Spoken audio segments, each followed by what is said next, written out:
Factors है। एक तो फैक्टर होता है कि आर्थिक जो बेरोजगारी होती है, पैसा नहीं है, तो कहीं ना कहीं ज़रूरतों को पूर्ति करने के लिए आर्थिक रूप से अक्षम होते हैं तो ऐसी स्थिति वो करते हैं। कुछ लोग आदतन हो जाते हैं, उनको सिर्फ वही काम में स्किल मजा आता है। साइबर सिक्योरिटी कैसे करें? नेशनल साइबर हेल्पलाइन नंबर है 1930 पे कॉल करके कंप्लेंट रजिस्टर कराएं। हेलो दोस्तों, आज हम जिस शख्सियत के साथ एक पॉडकास्ट शूट करने जा रहे हैं वो एक आईपीएस ऑफिसर है और उन्होंने क्रिमिनल्स के नाक में नकेल डाल दिया है।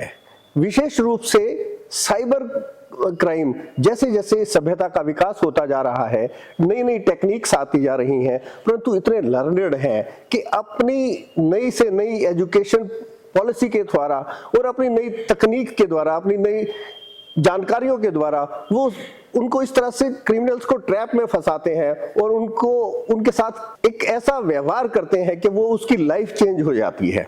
तो मैं अधिक ना कहते हुए आपका इस पॉडकास्ट में स्वागत करता हूं। आप हैं आईपीएस राजेश दंदोतिया। नमस्कार। नमस्कार राजेश जी, आप आईपीएस ऑफिसर हैं और आपने इतनी इस मुकाम तक आप पहुंचे हैं। अपनी जीवन यात्रा के बारे में, बचपन से और यहाँ तक के सफर के बारे में हमारे दर्शकों को बताएं। मैं additional DCP crime branch Indore हूँ और बचपन में मैं क्रिकेटर बनना चाहता था। वाह। तो स्टडी पर फोकस नहीं था, फोकस क्रिकेट पे ही था। फिर धीमे धीमे परिस्थितियाँ ऐसी बनी कि आफ्टर ग्रेजुएशन मुझे लगा कि अब मुझे करियर बनाना होगा, तो फिर मैंने फोकस किया स्टडी पर। और फोकस करने के बाद फिर मैं थर्ड अटेम्प्ट में मैं स्टेट सिविल सर्विसेज को क्लियर कर लिया मैंने। और फिर जब मैं डीएसपी बना फर्स्ट 2002 में पहली पोस्टिंग हुई थी एसटीओपी शिवनी केवलारी। फिर उसके बाद भिंड में एंटी डकैती ऑपरेशन में हुई थी और उसके बाद फिर CSP Gwalior, CSP Jabalpur, CSP Indore, फिर additional SP Khargone, additional SP Gwalior, additional SP Indore, फिर राइट नाउ भी additional DCP crime branch Indore हूँ। बचपन में मेरी माँ तैयारी किया करती थी स्टेट सिविल सर्विसेज की, तो वो सिलेक्ट नहीं हो पाई थी। तो मुझे कहीं ना कहीं बचपन से मैं उनके साथ तैयारी करता था पॉकेट मनी के लिए। तो मैं 100 क्वेश्चन अगर मैं सॉल्व करा देता था उनको तो मुझे 1 रुपया मिलता था, वो पॉकेट मनी होती थी। तो वो मेरा खर्चा चलता था। फिर उसके बाद धीमे धीमे मेरे बड़े भाई का काफ़ी योगदान रहा, मेरे पिताजी ने भी, सभी लोगों का, परिवार का, जब आपको सफलता मिलती है तो पूरे परिवार का योगदान रहता है, जिससे मैं सिलेक्ट हो पाया। और फिर अभी वर्तमान में मैं additional DCP crime branch Indore हूँ। Very nice, that's great. Sir, क्या होता है जब हम या कोई दूसरे वाला व्यक्ति हमारे को इन पदों पर देखता है तो लोगों के मन में ये लगता है कि ये ना बड़ी आसान जॉब है, मतलब ये बड़ा ऐश कर रहे हैं, मतलब आपको सैल्यूट पढ़ते हैं, आपका एक रहन सहन देखा जाता है, आपको गाड़ियां मिलती हैं, आपको प्रायोरिटी मिलती है हर जगह। लेकिन मैं ये समझता हूं कि उसके जैसा जितना आप बड़े पद पे पहुंचते हैं तो आपके ऊपर इतनी सारी जिम्मेदारियां हो जाती हैं। अगर आप आईपीएस ना हो और कोई साधारण व्यक्ति हो तो मैं समझता हूं आपके पास उतनी भारी जिम्मेदारियां नहीं होंगी। तो ऐसी स्थिति में कैसे कोऑर्डिनेशन हो पाता है? लोग ये समझते हैं कि हम, या हमारे जो व्यूअर्स हैं या जो यंग जनरेशन के लोग हैं, वो ऐसा समझते हैं कि इन पदों पर पा जाने के बाद हमें कुछ करना नहीं होता। तो मैं समझता हूं कि ये बहुत बड़ी जिम्मेदारी आ जाती है। आपको 24 घंटे के जिस क्षेत्र में भी है उसके प्रति पूरा सजग रहना पड़ता है। आपका क्या कहना है? देखिए, इसमें नो डाउट जिस तरीके की जो फैसिलिटीज मिलती हैं और जिस तरीके से रिकॉग्निशन मिलता है, अप्रिसिएशन मिलता है, नो डाउट आपको कई जगह सम्मान मिलता है। और लेकिन जैसे ही सम्मान मिलता है तो उसके साथ दायित्व भी मिलते हैं, रिस्पॉन्सिबिलिटी भी होती है और उसमें आपको, उसमें निश्चित रूप से पब्लिक की आपसे बड़ी अपेक्षाएं होती हैं और जो समाज है, समाज की आपसे अपेक्षाएं, क्योंकि आप सिलेक्ट होके जब फिर तैयारी करते हैं, सिलेक्ट होने के बाद ट्रेनिंग पे काफ़ी सरकार पैसा इन्वेस्ट करती है। फिर उसके बाद आने के बाद फिर फील्ड में आप आते हो तो जो चैलेंजेज होते हैं तो आपको उनसे ओवरकम करना है और निश्चित रूप से सम्मान मैं मानता हूँ मिलता है, लेकिन उसके साथ ही जिम्मेदारियाँ भी मिलती हैं और जिम्मेदारियों में आपको कहीं ना कहीं अपने परिवार को भी आप समय नहीं दे पाते हो, क्योंकि आपके लिए अगर आप देखेंगे तो त्यौहार होते हैं, जैसे फेस्टिवल्स होते हैं, तो फेस्टिवल में पुलिस रोडों पर रहती है, जबकि लोगों के लिए त्यौहार बड़ा खुशी का माहौल होता है, लेकिन हमारे लिए भी खुशी का माहौल होता है, बट हमारी ड्यूटी अधिक हो जाती है, ड्यूटी बढ़ जाती है। तो निश्चित रूप से समाज इसको अप्रिशिएट भी करता है, लोग अप्रिशिएट करते हैं, इसमें नो डाउट सम्मान देते हैं और अप्रिसिएशन भी मिलता है, लेकिन ना कहीं जिम्मेदारियां भी हमारी उतनी ही होती हैं। बड़े लॉ एंड ऑर्डर्स होते हैं, ड्यूटी आवर्स डिसाइडेड नहीं है, तो कहीं ना कहीं मेहनत बहुत ज़्यादा करने की ज़रूरत होती है। 8 घंटे जो एक स्टैंडर्ड टाइम है मेहनत का, 8 घंटे से कहीं अधिक, लगभग 15-16 घंटे, और कई बार तो 3-3 दिन तक लगातार आपको काम करना होता है। कोई जैसे जुलूस निकल रहे हैं जो 3-3 दिन तक निकलते रहते हैं, प्रोसेशन होता है, और इसके अलावा भी ऐसे कई प्रोग्राम्स होते हैं, कई लॉ एंड ऑर्डर की सिचुएशन बन जाती है, कहीं कम्युनल क्लैशेज हो गए, तो वहाँ पर भी आपको लगातार डटे रहना पड़ता है। तो मैं मानता हूँ जो कड़ी मेहनत करते हैं लेकिन उसका परिणाम भी मिलता है, लोग अप्रिशिएट भी करते हैं, तो ये दोनों एक दूसरे से काफ़ी इंटरकनेक्टेड है। तो निश्चित रूप से आपका ये कहना बिल्कुल सही है कि सम्मान मिलता है, पर ये जैसा लोग सोचते हैं कि ऐश करते हैं, ऐश मेरे ख्याल से ऐसा कोई शब्द नहीं है, क्योंकि जिम्मेदारियां हैं। अब सपोज करो कि जैसे कहीं हॉस्पिटल में जाना है तो आपको प्रायोरिटी मिलेगी, तो प्रायोरिटी इसलिए है कि कहीं ना कहीं आपकी जिम्मेदारियां हैं। हाँ, क्योंकि सिपाही रोड पर खड़ा हुआ है, अगर वो फोन कर रहा है, अगर उसको थोड़ा सा प्रायोरिटी मिल गई, पर वो रोड पर आपके लिए खड़ा हुआ है, तो कहीं ना कहीं मैं मानता हूँ उसको मैं मानता हूँ कि है ये सारी व्यवस्थाएं हैं, लेकिन उसके साथ साथ चुनौतियां भी हैं, जिम्मेदारियां भी हैं। हाँ, मेरा कहने का भाव ये है ऐश करने से या किसी बात से कि कई बार लोग ना ये देख करके सिविल सर्विसेज की तरफ जाते हैं कि वहां जाने के बाद हमें ना बहुत ज्यादा आराम मिलने वाला है, परंतु जो भी सेवा के उद्देश्य से सिविल सर्विसेज में जो एंटर करना चाहता है, तो वो ये समझ करके ना आए कि मुझे आराम करना है, मुझे ये सब चीजें, ये एक छोटी छोटी चीजें हैं, ये बाय प्रोडक्ट्स हैं, लेकिन इनके साथ बहुत भारी जिम्मेदारियां हैं जो हमें इस देश के लिए हमें अडॉप्ट करनी है। उनके बिल्कुल ठीक बात है। सिविल सर्विसेज सिलेक्शन होना चुनौती नहीं है, चुनौती उसके बाद शुरू होती है, क्योंकि आप उस समय फिर आप कैसे परफॉर्म कर पाते हो, कैसे लोगों की मदद कर पाते हो। सिविल सर्विसेज जैसे शब्द में ही लिखा हुआ है कि लोगों की सेवा करना, तो ये सिविल सर्विसेज के लिए ये आपको सिलेक्ट होने के बाद जब आते हो तब चुनौतियाँ रहती है।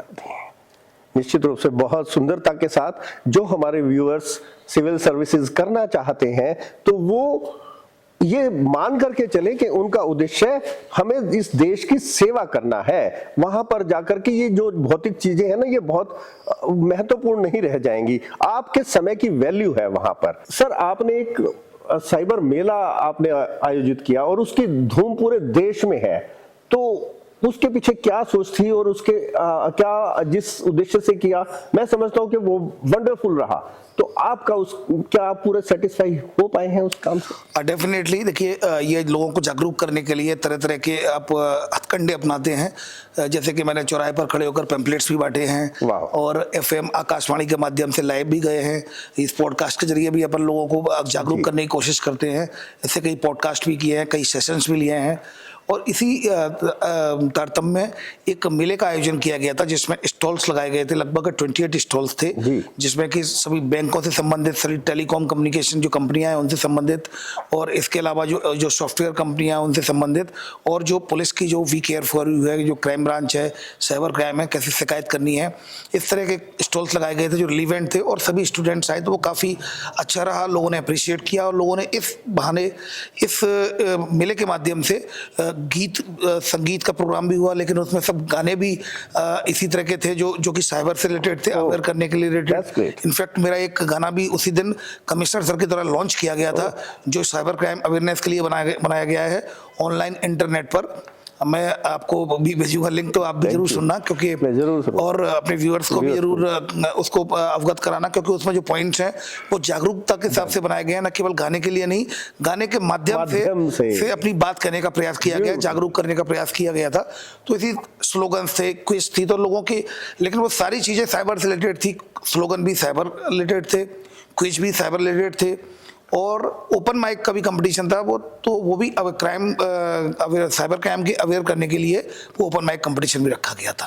तो क्या मैं आशा करूं कि दिल्ली में भी आप इस प्रकार का आयोजन करेंगे? डेफिनेटली कर रहे हैं। मुझे अगर आप जैसे लोग सहयोग करेंगे तो यहाँ पर आकर हम लोगों को अवेयर करने के लिए डेफिनेटली अपन ऐसा प्लान आयोजित कर सकते हैं। यहाँ पर क्या है कि ना, दिल्ली में सब लोग, आप एक बार कदम बढ़ाइए और आपके साथ जुड़ने के लिए सारी दुनिया तैयार है।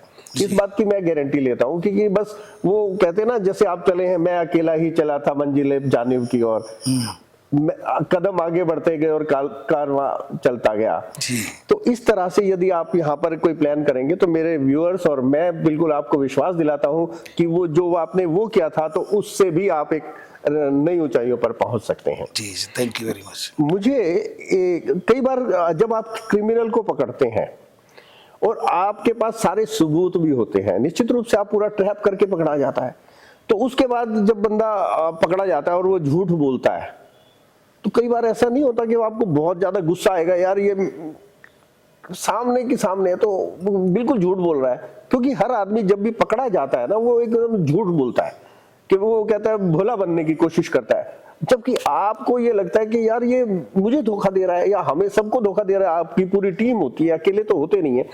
तो कई बार ऐसा गुस्सा आता है, तो उस स्थिति को कैसे हैंडल कर पाते हैं? देखिए, चूंकि आपको इन्वेस्टिगेशन करनी है, इंटरोगेशन करनी है, उससे पूछताछ करनी है, आपके पास एविडेंसेज होते हैं तो आप एविडेंसेज के आधार पर पूछताछ करते हैं, साइकोलॉजिकल उससे इंटरोगेशन करते हैं, और आपको सस्टेन्ड इंटरोगेशन करना होगा, क्योंकि एक अच्छा इन्वेस्टिगेटिंग ऑफिसर, एक अच्छा इंटरोगेटर वही हो सकता है जो पेशेंस रखे, वो उसको बातों में उलझा के कहीं ना कहीं अपनी बात निकलवा ले। तो वो अगर आप बहुत जल्दी इरिटेट हो गए और आप चिल्ला दिए तो उसमें बहुत ज़्यादा आउटकम मिलता नहीं है।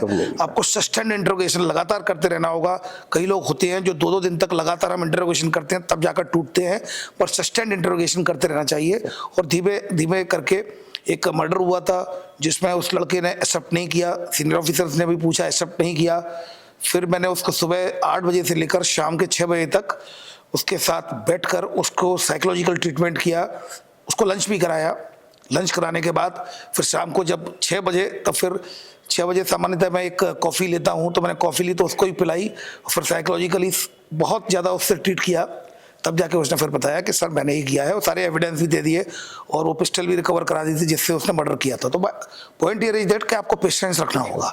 आप अगर इरिटेट हो जाएंगे तो आपकी एनर्जी नेगेटिव हो जाएगी, तो आप जो और अच्छी क्षमता से पूछताछ करते थे आपकी क्षमता में कमी आ जाएगी। तो बेहतर ये है पेशेंस रखें, क्योंकि आप प्रोफेशनल है। कोई और व्यक्ति आए पूछताछ करे, वो इरिटेट हो जाए, माना जा सकता है, लेकिन आप प्रोफेशनल है, आपको करना ही ये है, आपका काम ही इन्वेस्टिगेशन का, इंटरोगेशन का है, तो आपको प्रोफेशनल अप्रोच अपनानी होगी। प्रोफेशनल अप्रोच इंटरोगेशन में होती है सस्टेन्ड इंटरोगेशन। मैंने देखी आपकी हजारों वीडियो देखी, आप कितनी मासूमियत के साथ उनसे बात करते हैं और पूछते हैं कि अच्छा बता तूने कैसे किया था। मैंने इतनी सारी वीडियोस आपकी देखी हैं और मेरे सारे व्यूअर्स भी, बहुत एक बड़ा तबका है जो आपका फैन है, क्योंकि आपकी वो वीडियोस, जब मैं आपको जानता नहीं था, मैं पहले मेरी मुलाकात आपकी वीडियोस के माध्यम से हुई थी, और मैं देखता हूं कि आप ऐसे पूछते हैं, अच्छा बता कैसे किया था, अच्छा कैसे फोन किया था। ज्यादातर साइबर क्राइम्स थे, वो छोटे-छोटे, क्या मानसिकता होती है उन लोगों की जो ऐसे काम करते हैं? क्या वो ऐसे ही करते हैं कि जैसे बच्चे मेंढक पे पत्थर मारते हैं और उनको ऐसे लगता है मजा आता है? क्या मजे के लिए करते हैं, या कुछ स्मैकी होते हैं वो छोटी छोटी चीजें चुरा लेते हैं? मैं समझता हूँ जो जितनी मेहनत वो उस छोटी चीज को चुराने के लिए करते हैं, उससे ज्यादा, उससे कम मेहनत में वो ज्यादा पैसे कमा सकते हैं, परंतु वो ऐसा क्यों करते हैं?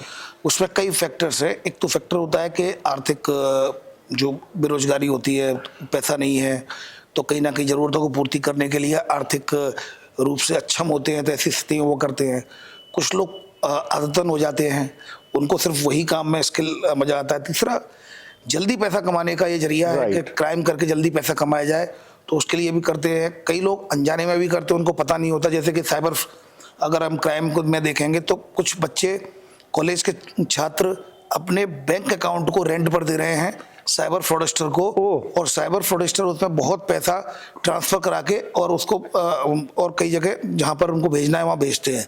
इनको पता नहीं होता ये 10-20 हज़ार या कुछ एक परसेंटेज के लालच में हवाला टाइप का, हाँ, रेंट में वो देते हैं, तो उनको, और फिर उसके बाद वो पकड़े जाते हैं। तो कई बार उनको पता भी नहीं रहता कि क्या ये क्राइम है, और वो लोग केवल कमीशन के लालच में भी करते हैं। तो कई फैक्टर होते हैं क्राइम करने के, और पर हमें सावधानी से डील करना चाहिए। देखो कितनी नई जानकारी निकली है कि यंगस्टर्स जो बॉयज हैं, कॉलेज स्टूडेंट्स हैं, या जो अनअवेयर लोग हैं, उन लोगों को भी किस तरह से ट्रैप में फंसाया जाता है। जी, दिस वेरी न्यू, मतलब बहुत नई जानकारी के साथ ये बात हमें पता चली है।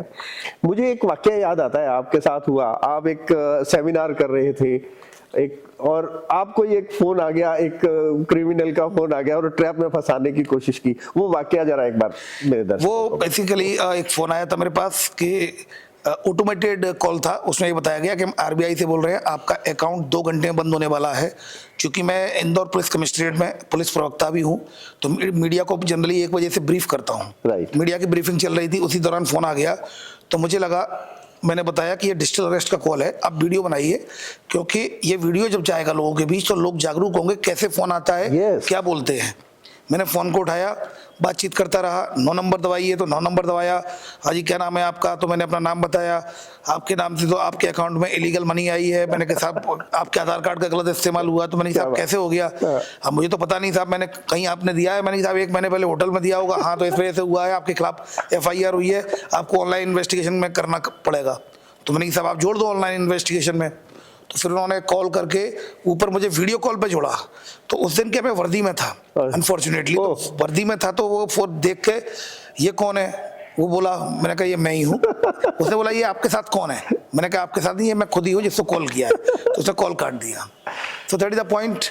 और इसको हमने मीडिया ने काफ़ी कवरेज किया और लोगों तक पहुंचाया, जिससे कि लोगों को पता चला किस तरह के कॉल आते हैं। तो अवेयरनेस के पॉइंट ऑफ व्यू से ये वीडियो बनाया गया था। ये इस तरह से हो गया जैसे एक मॉक ड्रिल होती है। ये आपके सामने आप एक सेमिनार ऑर्गेनाइज कर रहे हैं और उसी समय आपके सामने ऐसी बात हो गई, तो वो एक लाइव सबके सामने ये बात हो गई कि ऐसे ऐसे ट्रैप में फंसाया जाता है। Very nice. एक वही छोटा सा क्वेश्चन है कि जैसे आपने कहा कि भाई फैमिली, आप अपने फैमिली के साथ, अपने रिश्तेदारों के साथ, अपने मित्रों के साथ आपकी ड्यूटी जो है वो कोई टाइम नहीं है आपकी ड्यूटी का, तो कैसे कोऑर्डिनेशन हो पाता है? मेरी वाइफ भी ACP है और पुलिस में है, तो मैं फील्ड में हूँ, तो वो अभी आउट ऑफ फील्ड है और बच्चा अभी 5 साल का है, तो एडजस्ट करते हैं। लेकिन फिर भी ये बात सही है कि परिवार को समय कम दे पाते हैं, क्योंकि व्यस्तता इतनी होती है। और क्राइम ब्रांच जिसमें मैं हूँ, क्राइम ब्रांच में काफ़ी जिम्मेदारियाँ होती, बड़ी महत्वपूर्ण जिम्मेदारियाँ, तो निश्चित रूप से समय कम दे पाते हैं। लेकिन आपसी कोऑर्डिनेशन से चीज़ें चलती रहती हैं। और दूसरा, लोगों की समस्याएं सॉल्व करते हैं, आप लोगों की मदद करते हैं, तो इससे काफ़ी सेटिस्फेक्शन मिलता है। हाँ, यस। तो वो आपको एनर्जी, मैं वही मेरा क्वेश्चन है नेक्स्ट कि इतने सारे तनावपूर्ण पूरा वातावरण रहता है, सारे दिन दुखियों की दुख दूर करने हैं, तो उस समय और आप एनर्जेटिक कैसे रह पाते हैं इतना सारा? अभी भी जैसे आप आए तो एकदम से विदाउट सीढ़ियों के आपने एकदम से आकर के और बैठ गए, मतलब तो इतनी एनर्जी का राज क्या है? देखिए, विक्टिम्स हैं, विक्टिम्स आते हैं, उनकी समस्याओं को सुनते हैं, उनको सेटिस्फाइड करते हैं। जब वो थोड़ा सा सेटिस्फाइड होते हैं तो वो आपकी एनर्जी का कारण होती है। आप बच्चों से मिलते हैं, आप स्टूडेंट से मिलते हैं, मैं सेमिनार्स भी लेता हूं, तो उनकी जो एनर्जी होती है वो मुझे एनर्जी देती है। आप किसी केस को सॉल्व करते हैं, वो एनर्जी देती है। आपको कोई अप्रिशिएट करता है आपके काम को, तो वो आपको एनर्जी देती है। आप समाज में किसी की मदद कर पाने की स्थिति में हो, तो ये भी मुझे एनर्जी देती है। तो निश्चित रूप से ऊर्जा का कारण ये सारे फैक्टर्स हैं। फैमिली में है, वाइफ मोटिवेट करती है और निश्चित सपोर्ट करती है बैक एंड पर। बच्चा है, बच्चा भी मतलब ये सारी चीजें मिलके कहीं ना कहीं उनको देखने से ही एनर्जी आ जाती है। बच्चे को तो उसके चेहरे पे आपने देखा और उससे ही एनर्जी आ जाती है। तो बिल्कुल बहुत सुंदरता के साथ आपने ये सारी बातें बताई हैं। मैं भी इसी बात को कि अगर आप किसी को एक प्यारा सा हग भी दे दें या किसी की कुछ छोटी सी बात सुन लें मात्र, तो उससे भी वो हल्का हो जाता है और आप उसके चेहरे को पढ़ सकते हैं और आपको एक एनर्जी, एक रिलैक्सेशन अंदर से मिल जाता है। जी। हमारे जो व्यूअर्स हैं उनको ये बताइए, आप साइबर सिक्योरिटी कैसे करें? क्योंकि जैसे जैसे कॉल्स जैसे आपके पास आया, तो हमारे व्यूअर्स को ये पता चले कि इस तरह की घटनाएं होती हैं, इस तरह के कॉल्स आते हैं और आप उस ट्रैप से ऐसे बचें। देखिए, बचने के कई तरीके हैं, लेकिन मैं आपको एक ही लाइन बता देता हूं। अनजान और अज्ञात, चाहे वो कॉल हो, चाहे वो लिंक हो, चाहे वो वेबसाइट हो, उनको संदेह की दृष्टि से देखें। आप किसी भी अनजान कॉल को, अनजान व्यक्ति को, अनजान लिंक को, अनजान APK फाइल को संदेह की दृष्टि से देखें, बिना वेरिफिकेशन के आगे नहीं बढ़े। जीरो ट्रस्ट पॉलिसी अगर सोशल मीडिया प्लेटफॉर्म पर आप अपनाएंगे, किसी पर विश्वास नहीं करेंगे। इनफैक्ट अगर आप मुझसे भी इंटरेक्ट कर रहे हैं तो मुझ पर भी विश्वास नहीं करें, क्योंकि हो सकता है मेरी प्रोफाइल को भी हैक कर लिया हो और साइबर फ्रॉडस्टर से आपकी बात चल रही हो। तो जीरो ट्रस्ट पॉलिसी अगर रखेंगे तो इस फ्रॉड से बच पाएंगे, क्योंकि मैं आपको तरीके बताऊं कि डिजिटल अरेस्ट जैसा कुछ नहीं होता, फिर कोई नया स्कैम ले आएंगे फ्रॉडस्टर, तो फिर आप उसमें कहीं ना कहीं ट्रैप हो जाएंगे। तो मैंने आपको पूरा सार बता दिया कि आप अनजान अज्ञात को हमेशा संदेह की दृष्टि से देखें और जीरो ट्रस्ट पॉलिसी रखें जब भी आप सोशल मीडिया प्लेटफॉर्म पर आप सर्फ करते हैं। राइट, तो केवल सोशल मीडिया में ही या जैसे कोई फोन ट्रैप्स हैं या फोन कॉल्स हैं या सब हर जगह, सभी जगह, सब जगह संदेह, रियल लाइफ, वर्चुअल लाइफ, सभी जगह, हाँ, सब जगह रखें। पहले भी तो कहते थे ना बच्चे, पिताजी माता पिता, बेटा कोई चॉकलेट दे तो लेना मत, जिनको तुम जानते नहीं हो, जी। और इनसे तो स्वाभाविक है। जैसी ऑफलाइन जो पहले का जो समय था उस समय हम सावधानी रखते थे, आज ऑनलाइन प्लेटफॉर्म पर हमें यही सावधानी रखनी है। Very nice, beautiful. जैसे कई बार कुछ ऐसा हो जाता है कि भाई मेरे साथ कोई फ्रॉड हो गया, तो मैं उसके लिए क्या करूं, मेरे पास क्या हेल्पलाइन नंबर है या क्या, कहां रिपोर्ट करूं और कैसे?